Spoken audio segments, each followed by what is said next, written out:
to the U.S. border as we speak. And a brand new caravan is on its way up. This is a crisis. It's an open border agenda. You can't want to be a part of this greatest country on earth and not respect its laws. That's a security decision which is completely out of my hands. Take it from the Oval Office if you want. Nancy Pelosi citing security concerns for the reasons why she's trying to punt President Trump's State of the Union address. I heard Nancy Pelosi and I thought, you liar. She wants to shut down the debate because she knows the president will win this argument. It is not normal to shut down the government, to starve the people we serve. The left has become unhinged. President Trump will head to the Pentagon today after meeting with senators on the U.S.'s involvement in Syria and Afghanistan.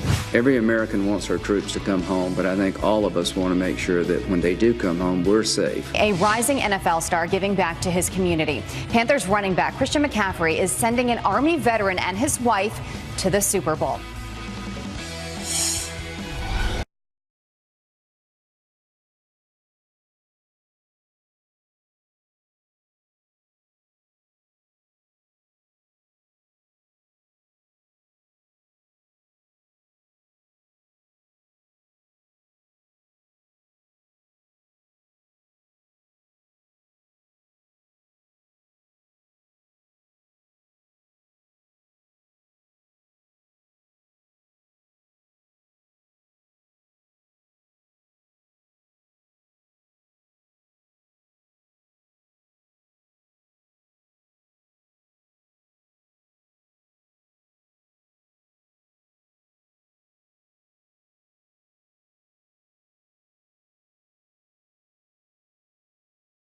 That have never had it. Everybody got one. Everyone on the back row, you got one? Who needs sauce? Who needs sauce? Who needs sauce? Welcome to our first ever live studio audience show. All right, folks, let's go back over to the curly couch. Brian. Thank you very much for coming today.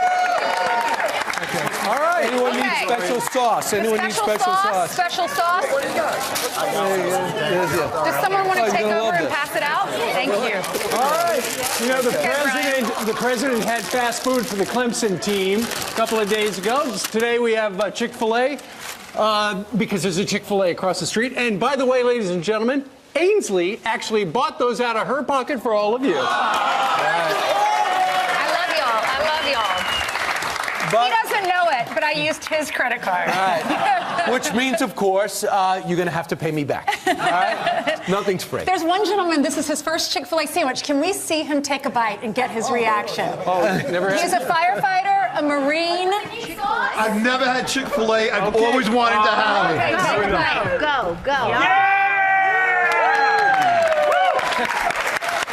Now, Janice is back there, and she has the secret sauce. It's the Polynesian sauce, and it's awesome. This is the secret sauce. Yeah, you need some Are you sauce. ready?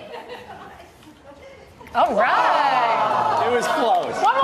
Let's go. All right. Anyway, it's great to have this.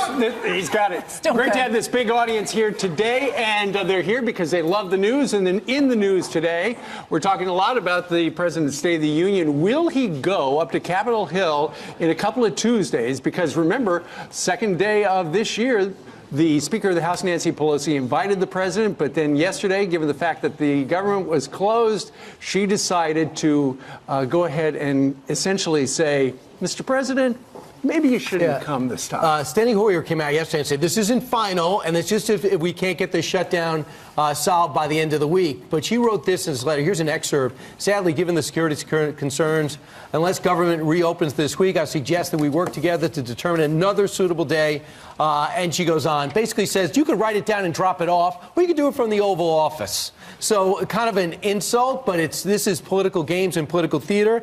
Keep in mind, yesterday, both sides came together, at least some representatives. They put together the draft of a letter that would allow the president, if they were to adhere to open the government for 3.5 weeks and negotiate on the final Homeland Security portion, which would be defense. The problem was there's nothing in this draft letter that says we will negotiate on building a barrier. They just talk about an investment in the southern border, which is back to square one. So I'm not sure this is going to make us Well, when go she any further. invited the president to speak in front of Congress, that was the 3rd of January. The government was already shut down. Yeah. So many are wondering, why is she now using that as an excuse when she had already invited him a few weeks ago? Keep in mind that he's not supposed to speak to all of us and give the address until the 29th. That's a week and a half away. Hopefully, Democrats and Republicans can come to the table together and get something done before that, and then he can give the address with no questions asked. And what she said yesterday was because the government is shut down, you know, Secret Service guy, Department of Homeland Security people, they're not getting paid. So it's a security issue. However, the Secret Service and the Department of Homeland Security came out and said, what's she talking about? She didn't call us, because we have been working for months to make sure that the chambers are safe and secure. Jason Chaffetz, former congressman from the great state of Utah, who also headed up the House Oversight Committee, was on the couch 20 minutes ago and said this about what's going on. The House of Representatives, the Capitol Hill Police play a pivotal role. They're fully funded. Yep. And so there's no excuse there. And you heard Homeland Security Secretary say the Secret Service, they will be there. They will make sure that place is safe and secure. Absolutely, the president should address the nation. And remember, it was just 2 weeks ago, Nancy Pelosi went to the floor and said, we're going to be transparent. We're going to be a town hall. We're going to allow debate. She wants to shut down the debate because she knows the president will win this argument. He will win the argument, and we heard from Rush Limbaugh earlier, he will win the argument as long as he does not cave. And some hope. Joe Manchin, Democrat, says he does not like Nancy Pelosi's approach to the government shutdown, saying she shouldn't have rescinded her invitation to the president. As Karl Rove said, this is unprecedented. Last time it wasn't done, it was Jimmy Carter. We reinvigorated this in 1913. And George Washington used to go, OK, you want to know the State of the Union? Here it is. Now we got something else that people look forward to.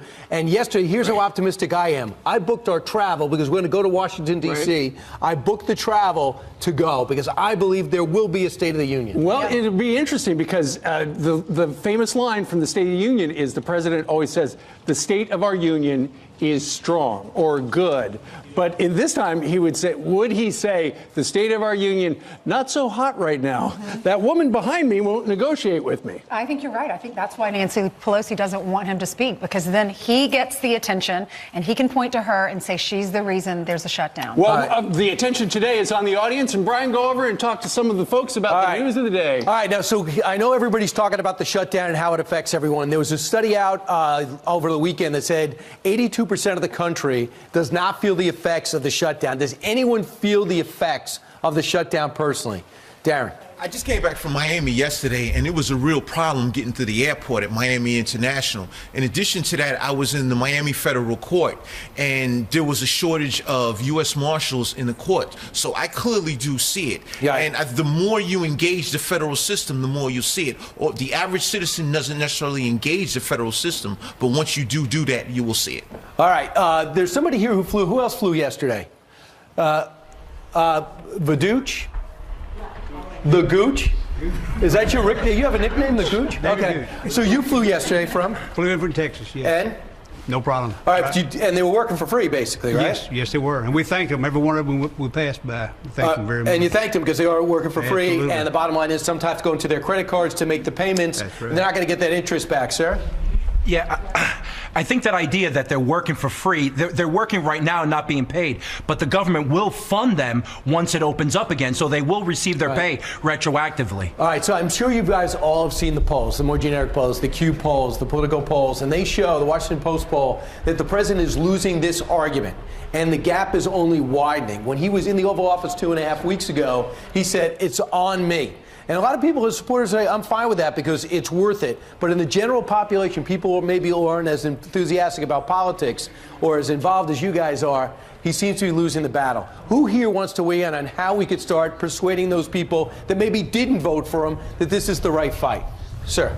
What's your name, by the way? I'm Rick. Rick, okay, good to see you. I'm just wondering, like with the Border Patrol agents, all the ones that we see on this network, that how come they don't, is there any way of getting them some airtime? Because they're the ones that are requesting the barrier. So I just don't understand how the word can't get around to everybody else, I guess. But Rick, we were down there. And, you know, I don't know if you noticed, but, you know, we had Pete Hegseth, who's still here because we gave him free Chick-fil-A if he stuck around. He's the one who was down, he was talking to him. And you see Tom Homan, you know, former ICE director. You had the Border Patrol president hear the council president here saying the same exact thing. Now, there are some people in Texas, lawmakers, very respected, Will Hurd and others, say, well, we got mountains and we got detection. To me, it's a combination of both. I think the president could do a good job of saying it's not just about the wall, the barrier, the slats. Yes, what's your name? William from Georgia. All right, William. The other network had a reporter that was down there, and there was a wall there, and he was saying that he didn't see any. Jim Acosta. Jim Acosta. I wasn't going to say, but it basically just makes the president's point that this wall is being effective, and he needs to push that more so that the rest of the nation sees Wait, that. first off, who haven't we heard from yet that went to weigh in? Who have we heard from yet? Okay, right here. Hey, Katie. Hi. Her full name is Kathleen, by the way. That is true. Yes. Where are you from? Marion, North Carolina. And this is a birthday present for yourself, right? Is from my North Carolina. 40th. She's all by herself, too. She needs someone to hang out with after. Honestly, you mentioned the polling. I hesitate to even really give much credence to the polling because it seems to me that it's kind of skewed, or at least I've heard that maybe it's not accurate. Right. Look, we tend to, and I'm guilty of this too, when you see a poll that makes no sense, you go, that can't be right. So I think you can't do it part-time. I do know this. The president feels as though the fight is worth it. That's why he wanted to take responsibility. Some people just say, well, he took responsibility, so of course he's to blame. My sense is if he could turn it around and say, if you could promise to even talk about building the barrier, I'll open it up for 3.5 weeks, and then the pressure goes on the speaker who said only pledge $1. You in the back, sir. When it comes to this whole issue, where are you from? Boston, Massachusetts. Boston, Massachusetts. What's your first name? Joe. All right, Joe. So you see where it's trending currently, and the speaker is so confident she is not talking right now. What would change that? More media. Media getting on board, kind of explaining both sides of the story. I think it would help. Yeah. Definitely. My name is Dr. Odom. I'm retired law enforcement. One of the things about this is selling the message, and the message is the beginning part of it is that both sides do agree that we do need a wall. So I think that we need to say that because both sides, it's not a matter of the other side saying we don't need a wall. They're saying we need a wall. Their argument may be at certain times about how do we do it, but they do agree that we need a wall. So, Deborah, there are some Democrats that have come out and said the wall is not immoral, like Chris Coons. The wall would be works in many places, like Joe Manchin. And even Senator Warner indicated, too, that he's not on the same page as Nancy Pelosi. Do you think the president could start driving that wedge? Well, I certainly hope so. And I actually think President Trump should take Nancy and Chuck and all the important people on the plane and go down there and take a look. We're a representative government, and I think that our government needs to get it together, frankly. And if Nancy, although she hates walls, I think she's building a wall between her and negotiating. So I think it's really sad. Yeah, absolutely. And we know the walls aren't the only thing, but if they didn't work, they wouldn't be around prisons. If they didn't work, they wouldn't be in Hungary with their immigration situation they have right now. They wouldn't be so effective in Israel. So it's an argument. There should be a combination.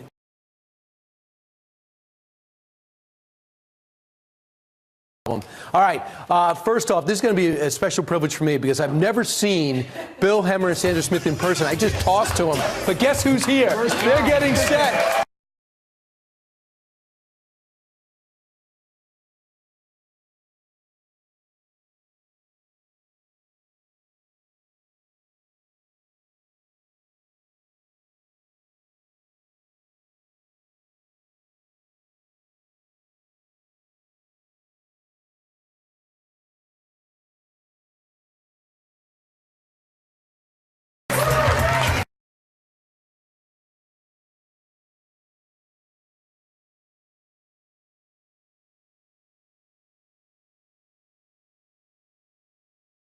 We love you all. 2020 Democratic hopefuls are using the Late Show platform as a 2020 campaign stop. Watch this.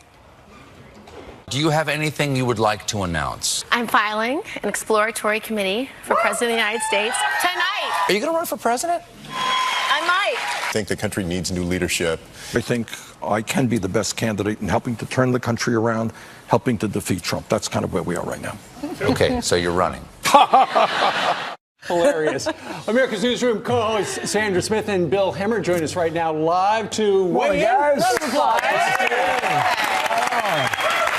Good to have This is not surprising what we're seeing with the candidates. It goes back to the days of Johnny Carson. This is true. You're right about that. I think, though, in a crowded field, you got to fight for whatever oxygen you can.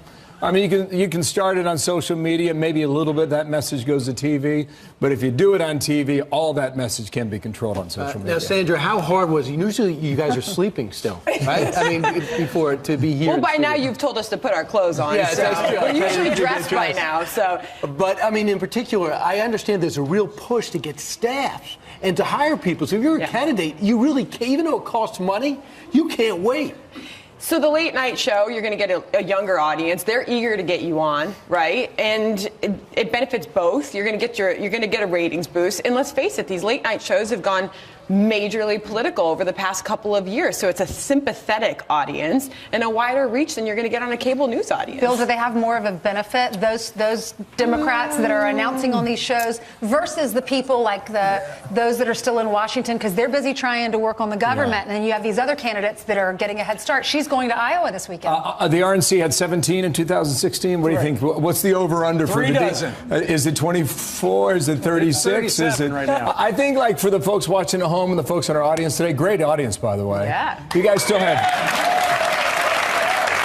energy and enthusiasm. You've been here since 4 o'clock in the morning. That's amazing stamina. I think 3, actually. I think the thing to pay attention to is when a major candidate schedules a major speech for their candidacy, see how much attention they get. That's what I always think. It's like the data point when you look back, Trump coming down the escalator, Hillary Clinton out on Roosevelt Island here in New York City. I think those are the events to keep in mind. Well, and the other thing about being on late night, it goes viral.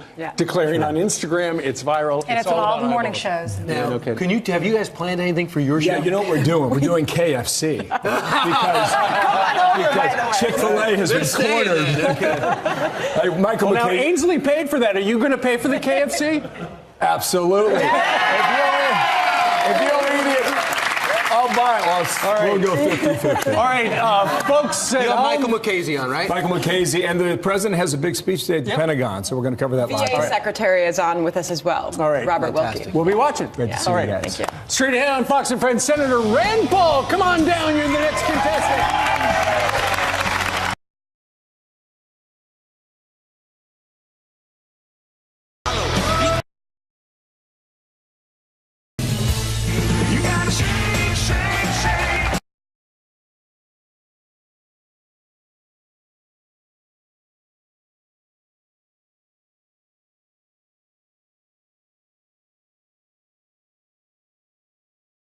Democrats refuse to come to the table on a compromise, at least the Speaker of the House. So, what can we expect next? Kentucky GOP Senator Rand Paul joins us now with an inside look. Senator, any hope for an end to the shutdown? I've got the answer. I brought it today. Fantastic. I introduced it yesterday. It's called the Shutdown Prevention Act. And what it does is this.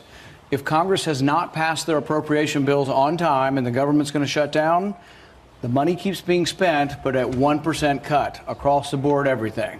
And if in 90 days they still haven't done their job and passed the spending bills, it's cut to 98%. So you cut 1% every 90 days, and that's the hammer. And we need to do that anyway. But what happens is Congress will see the money declining and say, oh, but government wouldn't shut down. We would keep spending the money, but we would spend a little bit less and then a little bit less. Great theory, and then but it a little never bit less. passed, right? Well, we're going to see. I mean, that's another point, is the country has to decide. If every Democrat votes against my bill, it shows that the Democrats really aren't serious about shutdown or preventing shutdown. How do you see this all shaking out? What's going to happen? You know, I was at the White House yesterday, and I talked with the president of this, and the president's a negotiator. People know that, but you can't negotiate with someone who's not willing to negotiate. Right now, Nancy Pelosi's position is 0. All right, the president's position is $5.7 billion. I think he's staying on that. But to tell you the truth, I think there is, my opinion, a meeting somewhere in the middle. But Nancy Pelosi has to come off of 0. If she stays at 0, really this is on Nancy Pelosi keeping the government shut because she's not willing to negotiate or compromise. I think the American people are starting to go, well, wait a minute, they're still shut down because she's still saying 0. Well, let's see what the polling looks like coming up shortly. In the meantime, yesterday she sent the president a note. Hey, because there's a shutdown, and this is a scary place. The Secret Service and Department of Homeland Security, those people aren't getting paid. We got to worry about security, even though they said nobody talked to us and we're fine. She is trying to essentially call off the State of the Union. Yeah, I think that's a real affront to the American people. What I would suggest is that McDonald's might just be another example of more dysfunction and embarrassment. You know, a lot of empty seats at the State of the Union.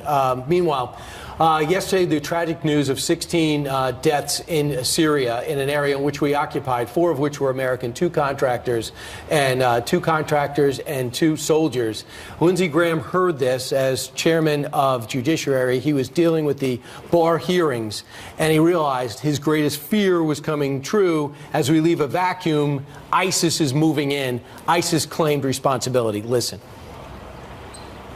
Every American wants our troops to come home, but I think all of us want to make sure that when they do come home, we're safe. So I would hope the president would look long and hard of where he's headed in Syria. You still feel strongly that we should pull out of an area? Yeah, I talked to the president yesterday about this in the White House, and the president's first concern is over the loss of life, and I think his heart goes out to those families. He's been to Walter Reed. He talked very passionately yesterday about the deaths of our soldiers and how he wants to be different than most presidents who say, oh, we're going to go to war, but we're never going to win. We're never going to come home. To those who say, and Lindsey Graham, frankly, is just wrong on this, but to those who leave them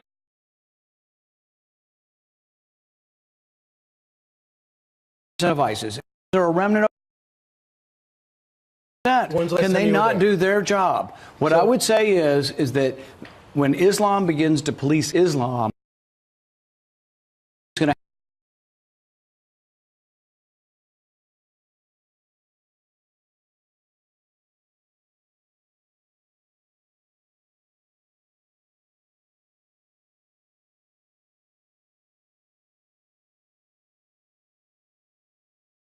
policy. We've been in Afghanistan for 17 years. So people like yourself say, oh, it's precipitous. We're going to leave Afghanistan 2 years. We've been there 17 years. You will say the same team in 17 more years will say, oh, it's too soon to leave. In 1,000 years, you can say, these people are going to be killing each other in 1,000 years. It's about us, not about them. They are killing us. And they are Islamic extremists targeting us. What don't you understand about that? We've got a big studio audience here. Who feels regarding Syria it's time to bring the men and women home? Let's see the hands of the people who think it's time to bring the men and women home. All right, who thinks we should stay there? All right, I would say there's a majority feel it's time to come home, but still a strong plurality of people who well, that's feel why contrary. it's a good debate to have. Right. But the thing is the Constitution was very clear. When we go to war, we're supposed to vote on it. Congress authorizes it. We have not authorized the war in Syria. There are going to be some people that do remain, some of our soldiers that remain there just to try to protect our country from ISIS. Well, and the interesting thing, for all the gnashing of teeth, the president is actually moving most of the forces about 50 miles away. There's a big base in Iraq. But the president says one thing over and over again, and this is very important, even for Brian to understand, is that the Iraq war was a huge mistake. It destabilized the Middle East and it made Iran stronger. Iran's best ally now is Iraq. The government of Iraq that we put in place is now best friends with Iran, and Iran is stronger. And everybody worries about Iran, but it's mainly because we went in, we destabilized the Middle East. Our interventions backfire. We got rid of Gaddafi in Libya, and it got worse. The Middle East was destabilized, and Saddam Hussein was brutal, and you have a 2018 philosophy. We're going to have to leave it right there. Thank you for being Thank you very much, Senator. Coming up next, Judge Jeanine Pirro. She is here live, audience.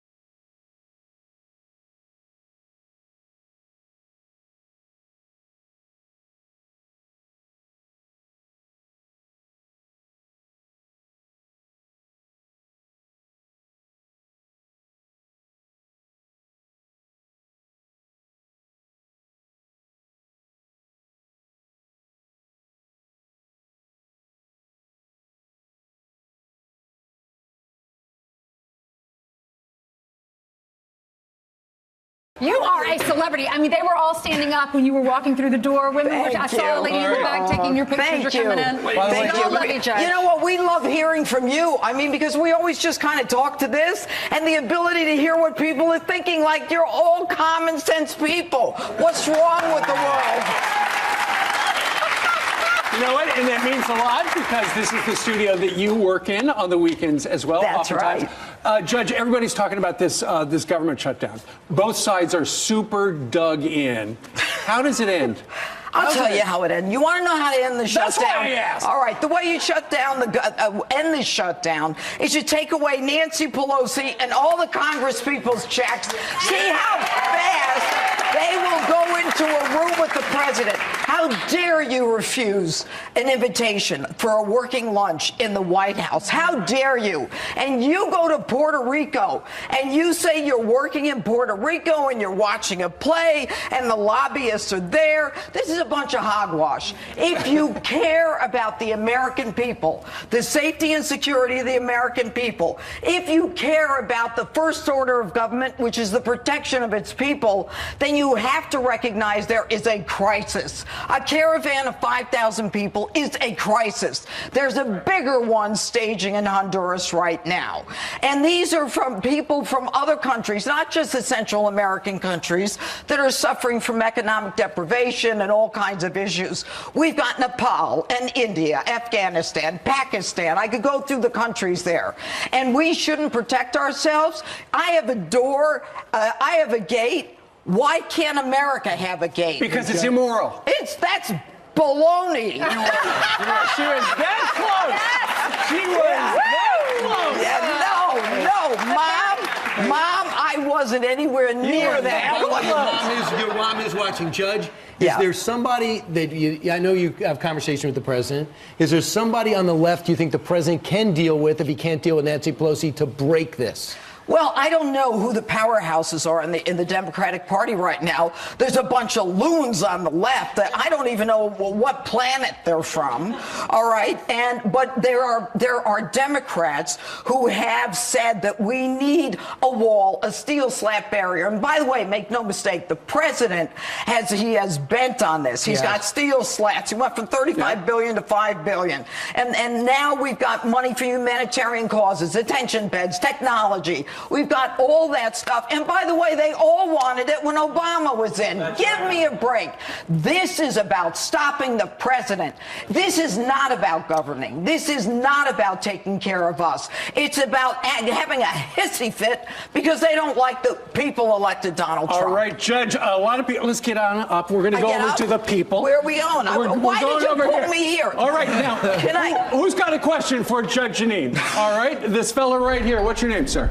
Joseph. Joseph, what's your question? Say hello. Where are you from? Here from New York, Yonkers to be specific. Okay. Westchester. Westchester. Right. But no, obviously, I think that we realize that when it comes to the speaker, this is not really about the business of America. This is about the business of trying to win an election in 2020. Right. I think that the reality is that now she's decided that she can't be bothered to stand up and sit down when we have people, literally in the Coast Guard who are standing up for America without a paycheck. That's right. So my question to you is, do you think that perhaps this might be a tipping point where they have perhaps overplayed their hand, where now the American people can say that they're actually playing political games with their lives? Well, yeah, I think it is a great question, and it is a tipping point because everybody in America goes to work every day. You may not feel well, you may whatever your situation is, but you go to work. You have to take care of your family. They were elected to represent us and to take care of us, and they're not doing it. They put a stake in the ground and they're saying,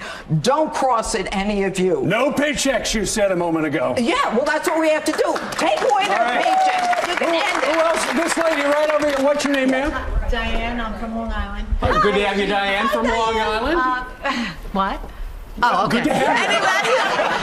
Anyway, Judge Jeanine, you're such a fighter, and I say all the time, why doesn't she work for President Trump? Would you ever consider working for him?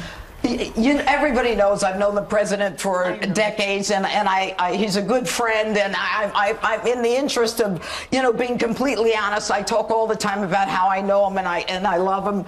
And here's the bottom line, though. The president is running the government. I right now love what I'm doing at Fox. I'm able to talk to people freely about what I think. I can get fired up. I can get out there and just give it to them. Very good question. Okay. All right. Who else has? What's your name, ma'am? I'm Fran from Florida. Hello, Fran. We're in Florida. Port Charlotte. Oh, very nice. Oh, I have stuff there. Hey, you have stuff there. What does that mean? My mom and dad, dad left me What's your stuff. question? But anyway. Do you think that in the 2020 election that Donald Trump will pick Mike Pence to be his running mate again? No. That is a very good question, and I don't have the slightest idea, and I know nothing. Okay? I promise you. All right. Drop Mike. How about she's dropped the mic just like that? All right. Judge, thank you very much. Very nice.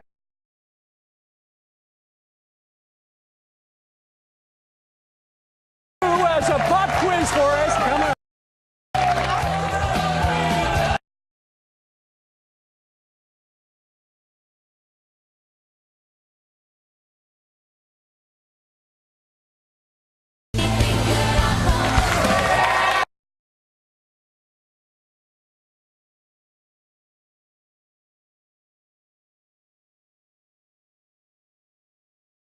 All love music, right? How well do we know the top hits? Because we play so many of them here on our show. Here to put our skills to the test is comedian and host of Fox Nation's The Quiz Show. Give it up for Tom Shalhoub! All right, Tom. What was that? That's awesome. Question number 1. What was the name of the band who recorded the hit single Hard to Say I'm Sorry in 1982? Was it Poison? Chicago? Or Journey? Wait, is Janice playing? Janice, Janice, what is the answer? The audience says it's B. You got help from the audience, and Janice says Chicago. Is it Chicago? Play the song. I think we got it. Yep. For me to say I'm sorry.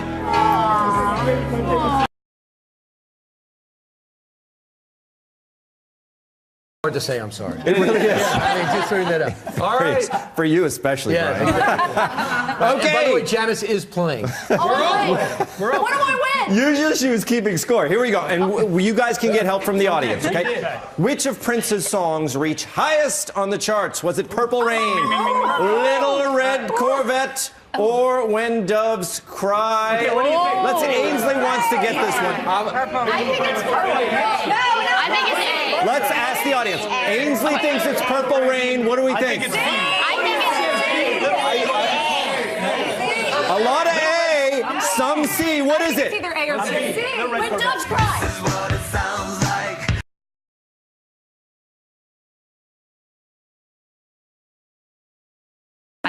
And Brian, You seem like a very good dancer. In the way when I dance, it actually does make doves cry. So, which country singer wrote Patsy Cline's hit "Crazy"? Was it Johnny Cash, Willie Nelson, or Waylon Jennings?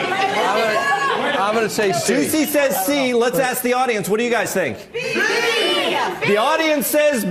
What is it? B.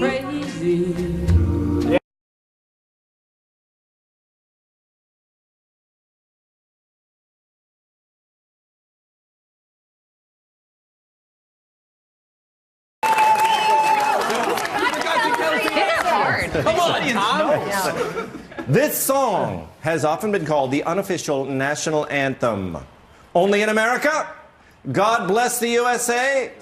Or American Soldier? Ainsley wants in on this. B. B. She's proud to say B. Is she right?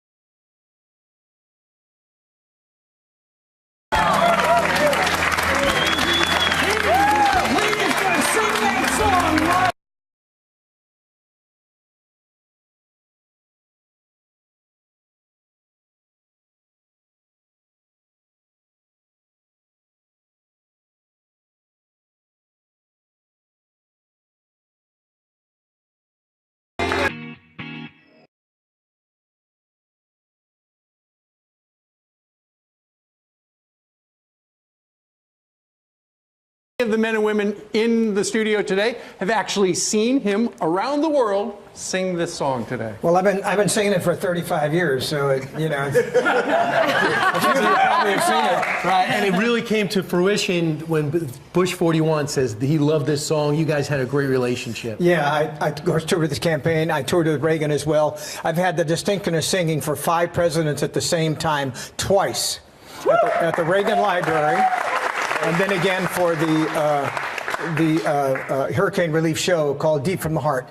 That had President Obama, Clinton, Carter, and both Bush presidents in the audience in front of us. What made you want to write the song?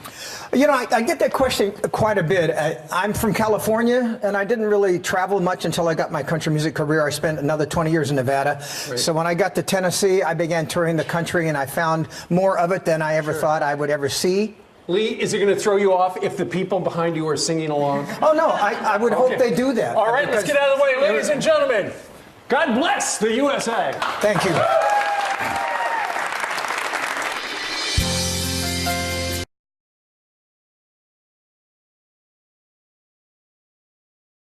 God bless you.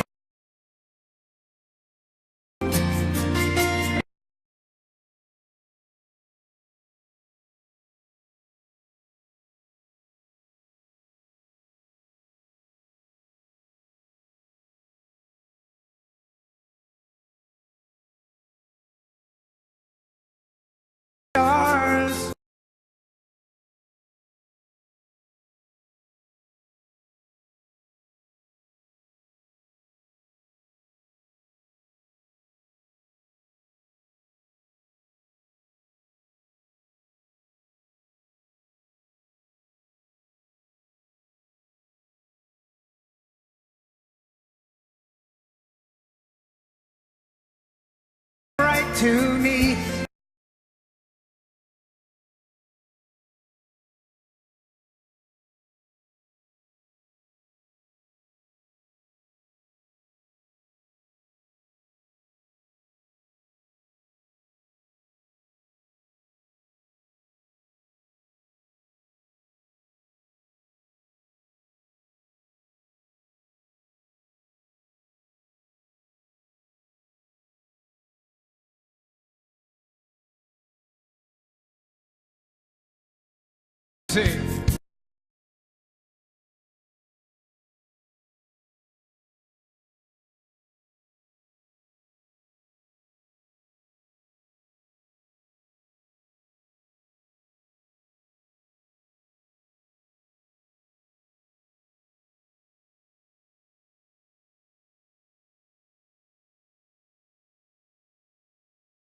Second this week begins its trek to the U.S. border. One of the migrants we talked to was inside. What happened? I got deported. I was living there illegally. The judge did not believe my story. As Congress fights over funding the wall, one ranking Democrat admits maybe walls do work. Wall is that protects people is not immoral. Obviously, they work some places. Nancy Pelosi is now using